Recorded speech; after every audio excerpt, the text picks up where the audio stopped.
আসসালামু আলাইকুম প্রিয় শিক্ষার্থীরা, আবার নতুন একটা ভিডিও নিয়ে তোমাদের সামনে উপস্থিত হয়েছি।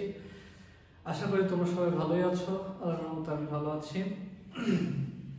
আমাদের গত পর্বে আমরা বাইনারি সংখ্যার পরিপূরকের বিষয়টা নিয়ে আলোচনা করেছিলাম। আমি একবার গত ক্লাসটা রিভাইজ দিয়ে দেন ওই বিষয়ে বিস্তারিত আলোচনায় আমি করব।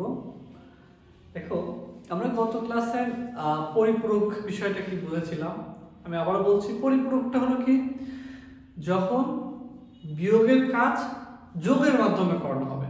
বলবে বিয়োগ করতে, বাট আসলে এটা যোগের মাধ্যমে বিয়োগের কাজ সম্পাদন করা হবে, তাকে কি বলে? পরিপূরক। পরিপূরকটা কয় প্রকার যেন দেখেছিলেন? দুই প্রকার। একটা হলো একের পরিপূরক, আর একটা কি দুইয়ের পরিপূরক। তো এই পরিপূরকটা ছিল আমাদের মূল যে বিষয়টা আজকে আলোচনা। পরিপূরকটা কখন কিভাবে করতে হবে, কোন পর্যায়ে গেলে আমাদের পরিপূরক করতে হয়। আমরা পরিপূরকের নিয়মটা গত ক্লাস কিন্তু আলোচনা করেছিলাম, যে পরিপূরক কখন বা পরিপূরকটা আসলে কি করতে হয়, একের পরিপূরকে কি করতে হয়, দুইয়ের পরিপূরকে কি করতে হয়। তো আজকে আমার সেই ধারাবাহিকতায় আজকে আমরা বোঝার চেষ্টা করব কখন পরিপূরক করব বা কোন কোন স্টেপে পরিপূরক করতে হবে। দেখো, আমাদের যে প্রশ্নগুলো প্রত্যেক বছর, প্রায় প্রতি বছর বলতে পারো প্রত্যেক বছরই যে কোশ্চেনটা হয়, এই দুইয়ের পরিপূরকের ব্যবহার। প্রশ্নটা আসলে কিভাবে আমাদের সামনে আসে? হয় দুইজন বান্ধবীকে গল্প দিয়ে উদ্দীপকে বলে দিয়েছে যে অমুক আর অমুক বা পলি আর জলি দুইজন কি করলো, দুইটা মার্কেটে গিয়ে দুইটা পোশাক কিনলো, দুইজনের পোশাকের দাম দেওয়া থাকবে। তো তারপর বা দুইজনের নাম দিয়ে তাদেরকে এক্স আর ওয়াই দুইজন বইয়ের লাইব্রেরিতে গিয়ে দুইটা বই কিনলো, দুইজনের দাম একটা অক্টালে একটা হেক্সাডেসিমালে দেওয়া আছে। এরকম দেওয়ার পরে বলবে ঘ থেকে, বেশিরভাগ ক্ষেত্রে 95% কোশ্চেন এই কাজ করে যে তোমার উপরে বা উদ্দীপকের দুইজনের বইয়ের দামের মধ্যে কার বইয়ের দাম বেশি ছিল কি করো, যোগ প্রক্রিয়ায় দেখাও, দুইয়ের পরিপূরক ব্যবহার করে দেখাও, বা দুইজনের বইয়ের দামের পার্থক্য যোগ প্রক্রিয়ায় দেখাও, দুইজনের বইয়ের দামের তুলনা করো। যেটাই বলো না কেন, প্রত্যেকটা কথাতেই আমাদের কি বোঝানোর চেষ্টা করা হয়েছে, বিয়োগ করতে বা বিয়োগের কাজ করতে কিন্তু কি ব্যবহার করবো, পরিপূরক ব্যবহার করবো। যেমন মনে করো এক্স একজন ব্যক্তি এ একটা পোশাক কিনছে 121 টাকা দিয়ে, তারপর ওয়াই একজন ব্যক্তি সে মনে করো সে একটা পোশাক কিনছে কত, 119 টাকা দিয়ে। হয়তো কি করবে, তোমাদেরকে এই জায়গায় বলে দেবে কি এটা একটা হেক্সাডেসিমাল সংখ্যা দিয়ে দেবে, মানে মেইনলি প্রশ্নে এটা থাকবে। তোমাকে কি করতে হবে, এটাকে আমি দশমিকে কনভার্ট করে দেখতে হবে যে সংখ্যাটা কত। আরেকটা যে সংখ্যা থাকবে সেটাও মনে করে এরকমই থাকতে পারে যে সংখ্যাটা অক্টালে দেওয়া আছে, এটাকেও কনভার্ট করতে হবে কিসে, দশমিকে কনভার্ট করে দেখতে হবে যে আসলে সংখ্যাটার মধ্যে পার্থক্য কেমন আছে। তারপর কি করতে হবে, বড় সংখ্যা থেকে ছোট সংখ্যা বাদ দিলেই তুলনা বা পার্থক্য বিষয়টা আমরা বুঝতে পারবো। এখানে দেখো, যদি মনে করো এক্স আর ওয়াই দুটো বই কিনছে এত টাকা দিয়ে, এখন বলছে এই দুইজনের বইয়ের দামের পার্থক্য যোগ প্রক্রিয়ায় লেখো, অথবা বলছে এই দুইজনের বই কে বেশি টাকা দিয়ে বই কিনেছে যোগ প্রক্রিয়ায় লেখো। যেটাই বলুক না কেন, দেখো কথাটা একই দিকে নিয়ে যাওয়া হচ্ছে, কি যোগ প্রক্রিয়ায় দুইয়ের পরিপূরক ব্যবহার করে একই কথা কিন্তু বলা হচ্ছে। তাহলে দুইয়ের পরিপূরক ব্যবহার করা মানে আগে পরিপূরক সম্পর্কে জানতে হবে। আমরা জানি যে পরিপূরক কি, কম্পিউটার যেহেতু যোগ ব্যতীত অন্য বিষয়গুলো অন্য প্রক্রিয়াকরণগুলো বোঝে না, তার মানে বিয়োগ তো একটা প্রক্রিয়াকরণ যা কম্পিউটারের দরকার হয়। তো এই বিয়োগের কাজ, বা আমি গত দিনটা বলেছিলাম চিহ্নযুক্ত সংখ্যা বা চিহ্নযুক্ত সংখ্যা কি, যেমন ধনাত্মক সংখ্যা হলে আমরা সামনে কোনো ওই সংখ্যা বামে গিয়ে দিই ধনাত্মক চিহ্ন বা উজ্জ্বল রাখি, কারণ আমরা জানি যে প্রতিটি সংখ্যার সামনে কোনো চিহ্ন না থাকলে সেটা কি ধনাত্মক। তো চিহ্ন কিরকম, দুই প্রকার, একটা ধনাত্মক আর ঋণাত্মক। এই ধনাত্মক চিহ্নটা কম্পিউটার সরাসরি বুঝতে পারে, আর ঋণাত্মকটা বুঝতে পারে। তাহলে পরিপূরকটা করবো কখন? আসলে পরিপূরকটা তখনই করবো যখন কোনো সংখ্যার সামনে ঋণাত্মক চিহ্নটা আসবে। ঋণাত্মক চিহ্ন কিভাবে বুঝবো?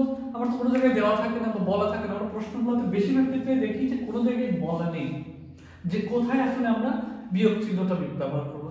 বলা থাকে এরকম, যেমন এক্স ও ওয়াই দুইজনের মধ্যে তুলনা করো, পার্থক্য নির্ণয় করো, কে বেশি টাকা দিয়ে কিনছে, যেটাই বলুন না কেন।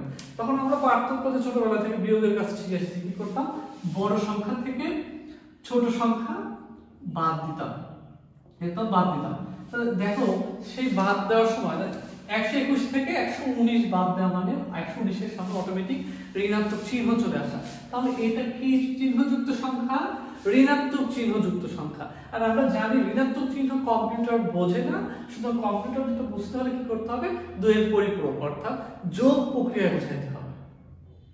আশা করি আমার কথাগুলো বুঝতে পারছো যে আসলে কখন আমরা পরিপূরক করব। এক্স্যাক্টলি পরিপূরক তখনই করব যখন ঋণাত্মক চিহ্নযুক্ত সংখ্যা আমাদের সামনে আসবে। এখন এখানে অনেক সময় অনেক প্রশ্ন করে, যদি এরকম হয় স্যার দুইটা সংখ্যাই ঋণাত্মক আছে, দুইটা সংখ্যাই স্যার ঋণাত্মক আছে, যদি বিষয়টা এরকম হয় যে দুইটি সংখ্যাই তোমাদের সামনে কি আছে, ঋণাত্মক আছে, এখন এখানে দুইটা সংখ্যাই ঋণাত্মক, এখন যদি দুইটা সংখ্যাই ঋণাত্মক থাকে তখন আসলে বিষয়টা কি হবে, দুইটি সংখ্যা ঋণাত্মক থাকার মানে তোমার ফলাফলটাও কি ঋণাত্মক, ফলাফলটা ঋণাত্মক না।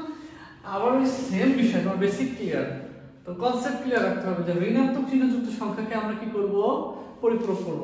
তার মানে এটাকেও পরিপূরক করতে হবে, এটাকেও পরিপূরক করতে হবে, এবং সর্বশেষ যে ফলাফলটা পাবো এটাকেও পরিপূরক করতে হবে। আমরা দেখতে পাচ্ছি ফলাফলটা কি, ঋণাত্মক চিহ্নযুক্ত। তারপর ঋণাত্মক চিহ্নযুক্ত সংখ্যা পেলে আমাকে তাকে কি করতে হবে, পরিপূরক করতে হবে। এখানে অনেকে আমাকে অনেক সময় প্রশ্ন করে যে স্যার যদি এরকম আসে 121 থেকে 119 বিয়োগ করো যোগ প্রক্রিয়ায়,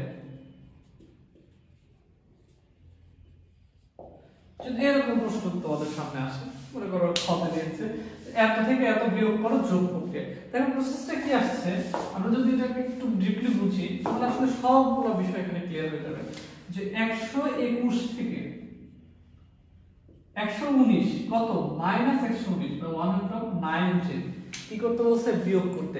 আমরা জানি যে গণিতের ভাষায় ঋণাত্মক চিহ্ন দেওয়া কোনো কিছুকে গুণ করা মানে তাকে 180 ডিগ্রি অ্যাঙ্গেলে ঘুরিয়ে দেওয়া, তখন মাইনাস থাকলে কি হয়ে যাবে, প্লাস হয়ে যাবে, তাই তো। তাহলে দেখো এটা কি চিহ্নযুক্ত সংখ্যা, অটোমেটিক আমাদের সামনে চলে আসতেছে, এটা একটা ধনাত্মক চিহ্নযুক্ত সংখ্যা। আর ধনাত্মক চিহ্নযুক্ত সংখ্যা আমরা জানি পরিপূরক করার দরকার নেই, তাহলে এখানে পরিপূরক করব কাকে, শুধুমাত্র 121 কে। আর আমাদের ফলাফলটা কত, দেখো বড় সংখ্যাটা কি ঋণাত্মক আছে, এজন্য কি আসছে, ফলাফলটা ঋণাত্মক, ফলাফলটা কি ঋণাত্মক চিহ্নযুক্ত, তখন ফলাফলকেও আবার কি করে দিতে হবে, তোমাকে পরিপূরক করতে হবে। আশা করি পরিপূরকের বিষয়টা নিয়ে তোমাদের যে ভ্রান্তি বা বিভ্রান্তটা ছিল সেই বিষয়টা কাটছে। তারপরেও যদি তোমাদের এই বিষয়ে কোনো সমস্যা থেকে থাকে তোমরা কমেন্ট বক্সে তোমাদের মতামতগুলো জানানোর চেষ্টা করবা, আমি চেষ্টা করব সেই বিষয়টা নিয়ে সুন্দর করে আরেকটা ভিডিও দেওয়া। তবে আবার আমি বলছি পরিপূরক বিষয়টা ক্লিয়ার রাখার জন্য তোমাকে মেইনলি বুঝতে হবে যে ঋণাত্মক চিহ্ন কোনটা আছে। যদি এরকম প্রশ্ন আসে, অর্থাৎ প্রশ্নে জাস্ট এরকম বলা আছে x ও y এর দুজনের মধ্যে পার্থক্য, তুলনা, কে বেশি, এরকম থাকলে ছোট সংখ্যাটাকে কি করতে হবে, 2 এর পরিপূরক করতে হবে। তারপর 2 এর পরিপূরক করে দুইটাকে যোগ করতে হবে। আর 2 এর পরিপূরক করার সময় একটা কথা মাথায় রাখবে, প্রথম কাজ হলো বাইনারিতে কনভার্ট করা, অক্টালে থাকলে হেক্সাডেসিমাল থাকলে আগে দশমিকে কনভার্ট করব, দশমিক থেকে বাইনারিতে। এখন কয় বিটের বাইনারিতে কনভার্ট করব সংখ্যাটা, দেখো আমাদের যে পরীক্ষার বেশিরভাগ প্রশ্ন যে আসছে এখন পর্যন্ত সবই 8 বিটের রেজিস্টার ব্যবহার করে বেশিরভাগ ক্ষেত্রে। তবে যদি এখন এমন একটা সংখ্যা চলে আসলো, মনে করো 342, এই সংখ্যাটা দেখো 8 বিটের বাইনারি হবে না, কত, তখন তোমাকে 16 বিটে যেতে হবে। এক কথায় সর্বনিম্ন 8 বিটের রেজিস্টার, না হয় 16 বিট, না হয় 32 বিট। যদি তোমাদের সামনে কখনো এরকম চলে আসে যে 8 বিটের রেজিস্টার হচ্ছে না, তখন তোমাকে কি করতে হবে, 16 বিটের রেজিস্টার অর্থাৎ 16 বিটের বাইনারিতে কনভার্ট করে দিতে হবে। আশা করি আমার কথাগুলো সবাই বুঝতে পারছো। তারপরেও আবার বলছি, যদি কোনো সমস্যা থাকে তোমরা সবাই চেষ্টা করবে কমেন্ট বক্সে জানানো যে আসলে কি বিষয়ে সমস্যা হচ্ছে। ধারাবাহিক ভিডিও আগামী দিন ইনশাআল্লাহ আমরা কোড নিয়ে আলোচনা করব, আর এইভাবে আমি চেষ্টা করব আইসিটি প্রত্যেকটা অধ্যায়ের ভিডিও তোমাদের সামনে আনা। সবাইকে আবার আমার সালাম, আসসালামু আলাইকুম ওয়া রাহমাতুল্লাহি ওয়া বারাকাতুহু।